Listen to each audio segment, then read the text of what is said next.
एक गांव में एक झूठा लड़का रहता था। वो हमेशा झूठ बोलता और सबको तंग करता था। एक दिन उसको एक शर्त सूझी। उसने शोर मचाया, शेर आया, शेर आया। सब लोग उसको बचाने के लिए दौड़े, लेकिन जब वो वहां पहुंचे तो वहां कोई शेर नहीं था। वो लड़का बहुत खुश हुआ और हंसने लगा। गांव वाले गुस्से में वापस आ गए।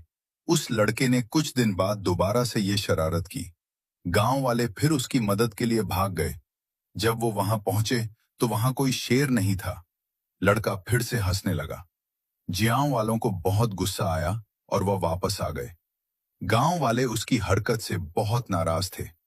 कुछ दिन बाद एक बार वहां सचमुच शेर आ गया। वह लड़का शोर मचाने लगा कि मुझे बचाओ, मुझे बचाओ।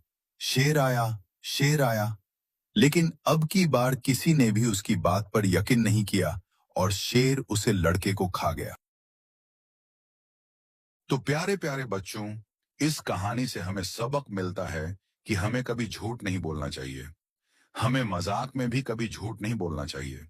अगर आपको हमारी वीडियो पसंद आई तो कमेंट में बताएं, वीडियो को लाइक करें और हमारे चैनल को सब्सक्राइब करें।